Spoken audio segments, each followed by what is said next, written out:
Hey, Kieran Sutherland, financial planner here. When we catch up with a first home buyer, often before we've even talked about finance options, and we're talking about the process of how buying a house actually works. So we're going to break it down for you today.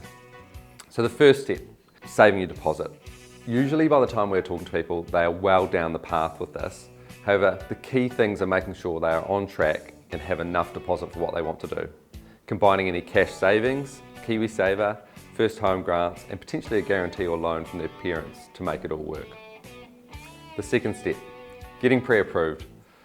This isn't always possible with the banks at the moment, but if we can, it is key. A pre-approval is a document from the bank saying they will lend you a certain amount of money to buy a house.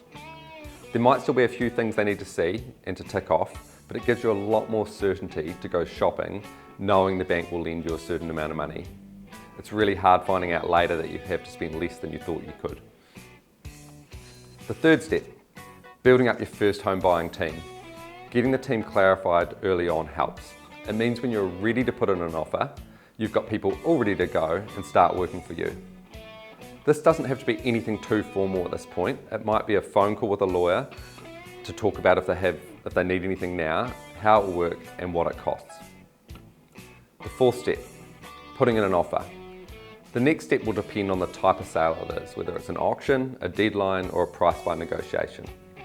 If it's a price by negotiation, conditions are your friend. When you put conditions in, it is relatively normal to have 10 working days to sort these out. Normal conditions would be around getting your finance sorted, your lawyer reviewing all the documents, and a building inspection.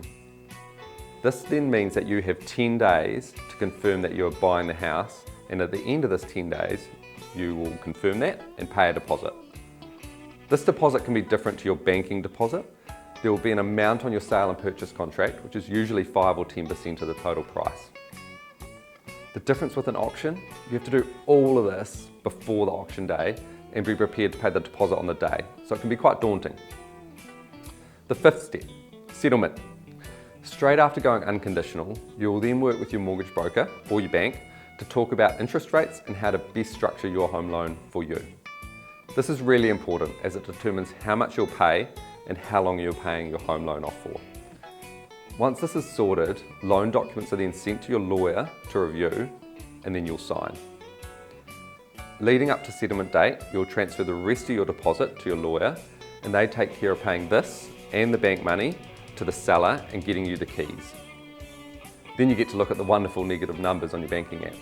Just a quick tip, don't plan to move into your property on settlement day, save it for the day after. This is just in case something goes wrong or it takes longer than expected. There are a lot of stories of people waiting with their moving truck and not getting their keys until later in the day. Hopefully that helps with answering some of your questions about what the process to buy a house looks like. If you want to have a chat on any of this, feel free to get in touch. Cheers.